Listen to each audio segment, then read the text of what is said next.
اگر آزمانا چاہیں تو آؤ میرے ساتھ بابا فخرالدین کے آستانے میں، میرا وسیلہ دے کر دعا کرو، انشاءاللہ دعا قبول ہوگی. میرا وسیلہ دے کر دعا کرو، انشاءاللہ دعا قبول ہوگی. دوستو یہ ویڈیو دیکھیے آپ لوگوں نے، اس میں یہ جو پیر صاحب ہیں یہ کہہ رہے ہیں کہ میرے وسیلے سے مانگو یا پھر مجھ سے مانگو. تو ان کی بات کا جواب ہم قرآن و حدیث کی روشنی میں دیتے ہیں. دیکھتے ہیں کہ قرآن و حدیث میں ہمیں وسیلے کے بارے میں کیا حکم ملتا ہے کہ در حقیقت وسیلہ ہے کیا، اور کس طرح سے مانگا جائے، اور کس کو پکارا جائے، اور کس سے مانگا جائے، اور کس کا وسیلہ دیا جائے. آئیے دیکھتے ہیں قرآن و حدیث کی روشنی میں. وسیلہ اور توسل ہمارے ایمان کا حصہ ہے. سورۃ المائدہ میں اللہ تعالیٰ نے فرمایا یا ایھا الذین آمنوا اتقوا اللہ وابتغوا الیہ الوسیلہ، اے اہل ایمان اللہ کا تقوی اختیار کرو اور اس کے حضور وسیلہ تلاش کرو. بالکل. اور وسیلے کی کئی ایک فارمز ہیں، ان میں نیک اعمال کا وسیلہ بھی ہے، واستعینوا بالصبر والصلاۃ. اور وہ 3 لوگ جو غار میں پھنس گئے تھے، صحیح بخاری میں آتا ہے، انہوں نے اپنے اپنے اعمال کا وسیلہ پیش کیا، اللہ نے دعا قبول کی. یہ وسیلے کی پہلی شکل ہو گئی.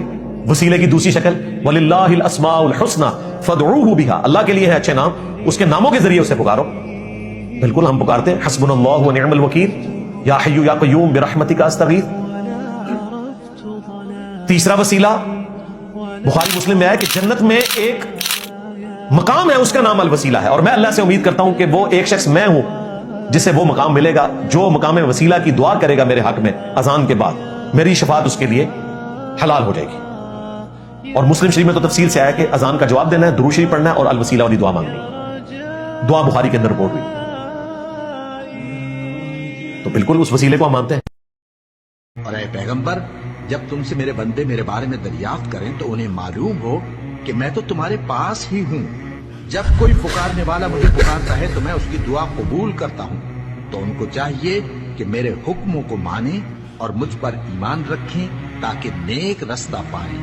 اللہ نے نہ تو کوئی بحیرہ مقرر کیا ہے اور نہ کوئی سائبہ اور نہ کوئی وسیلہ اور نہ کوئی حامی، لیکن کافر اللہ پر جھوٹ باندھتے ہیں اور یہ اکثر عقل سے کام نہیں لیتے.